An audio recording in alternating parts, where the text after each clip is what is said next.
Halo semua, salam sejahtera Malaysia. Selamat datang ke channel Fels Lifestyle. Terima kasih kerana terus setia dan terus bersama di dalam channel ini. Saudara-saudara yang saya amat hormati, tuan-tuan dan puan. Setelah timbul baru-baru ini berkaitan dengan isu pengehadan jawatan Perdana Menteri kepada dua penggal ataupun 10 tahun. Akhirnya ramai yang memberikan respon. Ada pandangan daripada kepimpinan kerajaan, ada pandangan daripada kepimpinan pembangkang juga.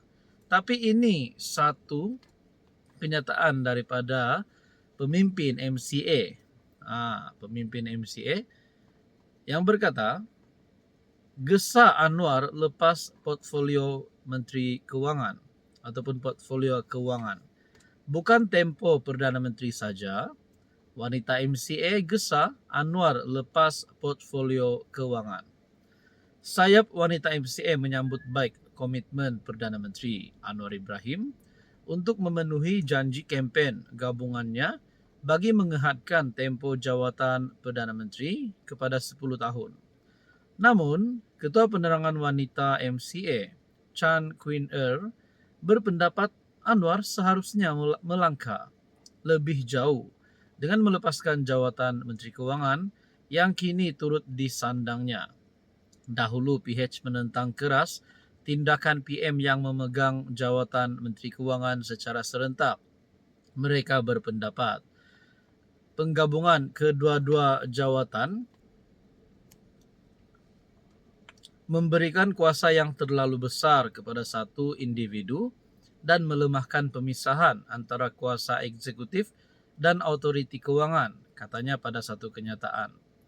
Chan turut menegaskan sejak pentadbiran Najib, tiada Perdana Menteri selepas itu yang memegang dua-dua jawatan tersebut secara serentak sehingga Anwar mengambil alih pada tahun 2022. Adakah dengan ini kepimpinan daripada MCA, adakah daripada kepimpinan MCA sebenarnya meragui potensi Anwar untuk memegang dua jawatan besar di dalam kabinet sebagai Perdana Menteri dan juga sebagai Menteri Kewangan? Adakah mereka takut ada salah laku ataupun sebenarnya mereka ada calon daripada Barisan Nasional ataupun mungkin daripada UMNO, daripada PH, PKR? Nah, saudara-saudara, kalau benarlah Anwar Ibrahim ini perlu lepaskan portfolio Kementerian Kewangan, agak-agak siapa yang boleh menggantikan Anwar sebagai Menteri Kewangan, dan adakah kabinet akan dirombak semula? Nah, saudara-saudara, kalau benar Anwar lepas jawatan Menteri Kewangan, portfolio kewangan, Anda boleh komen siapa yang layak untuk gantikan Anwar, atau sebenarnya setakat ini memang tiada yang layak. Nah, saudara-saudara, apa komen Anda?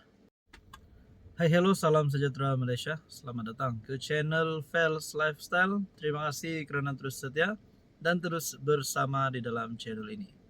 Ini satu kejutan kepada kepimpinan Pakatan Harapan ataupun khususnya kepada kepimpinan DAP. Siapa tidak kenal Lim Guan Eng, salah satu pemimpin yang paling terkenal di Malaysia, salah satu pemimpin yang paling dihormati, dan salah satu sosok pemimpin yang disegani ramai.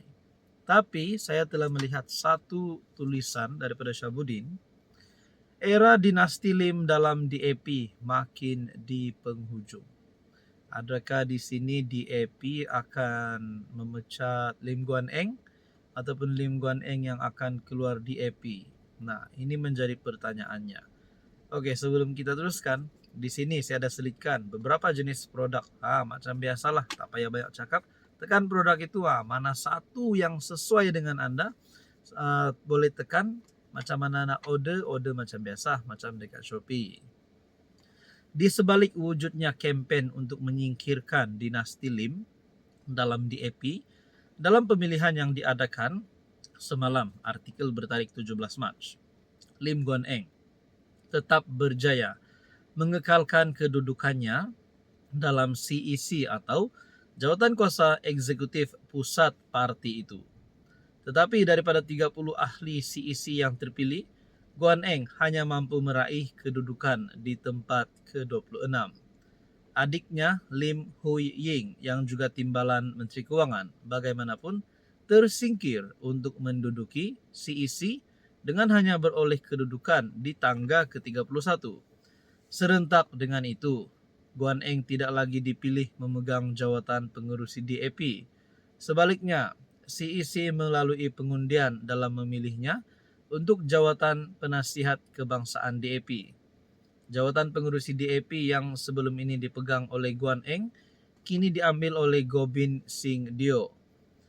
Anthony Lok dipilih sekali lagi sebagai Setiausaha Agung DAP atau ketua kepada parti itu.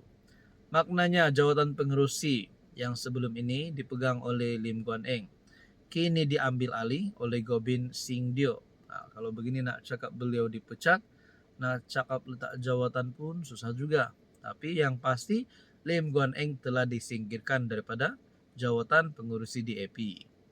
Dengan hanya terpilih di kedudukan 26 daripada 30 ahli CEC dan hanya dipilih sebagai penasihat kebangsaan, ia adalah jawatan yang biasanya untuk mereka yang sudah berada di penghujung dalam fasa perjuangan. Meskipun Guan Eng terlihat masih bersemangat untuk kekal berperanan dalam DAP, masa depannya terlihat makin tidak memihak kepadanya. Masa depan beliau seterusnya akan ditentukan melalui pemilihan DAP 3 tahun lagi. Jadi persoalannya itu di dalam DAP, bagaimana pula di dalam PH? Adakah Anwar sendiri akan melihat itu sebagai kelemahan Guan Eng yang boleh menjejaskan kepimpinan kerajaan perpaduan? Kita pun tak tahulah, kita nantikan saja. Hai hello, salam sejahtera Malaysia. Selamat datang ke channel Fels Lifestyle. Terima kasih kerana terus setia dan terus bersama di dalam channel ini.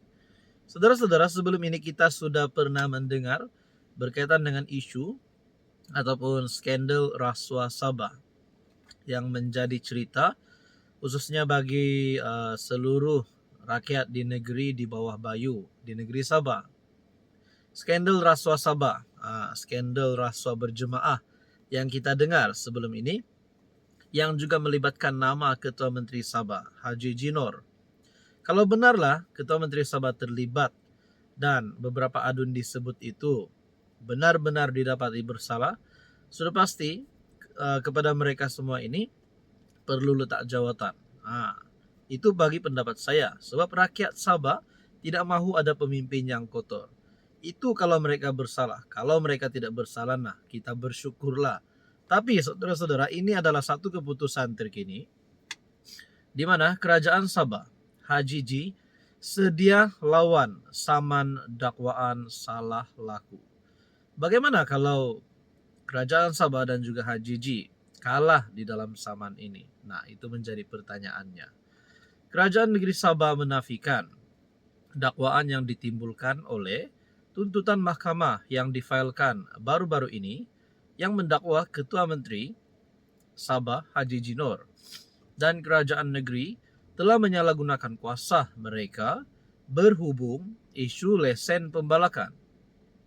Ini berlaku selepas dua pihak memfailkan saman terhadap Haji Ji dan kerajaan Sabah pada 12 Mac di Mahkamah Tinggi Kota Kinabalu berhubung dakwaan penyelewengan dalam jawatan awam. Peguam Besar Sabah Brandon Kit Soh berkata, dakwaan yang dibuat adalah tidak berasas memandangkan prosiding undang-undang yang sedang berjalan antara pihak-pihak berkenaan dan kerajaan akan mengemukakan pembelaan menyeluruh. Ketua Menteri Sabah dan Kerajaan Negeri dengan tegas menafikan semua dakwaan penyelewengan dalam jawatan awam, katanya seperti dilapor Borneo Vox.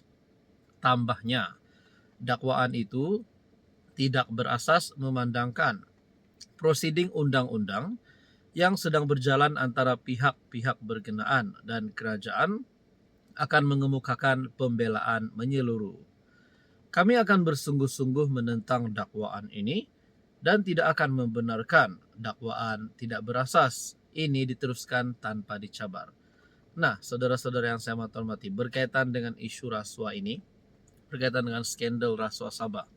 Kalau benarlah Ketua Menteri dan beberapa adun terlibat, sudah pasti gesaan terhadap mereka untuk letak jawatan dan paling teruk untuk ditangkap pasti timbul. Jadi saudara-saudara, apa komen Anda?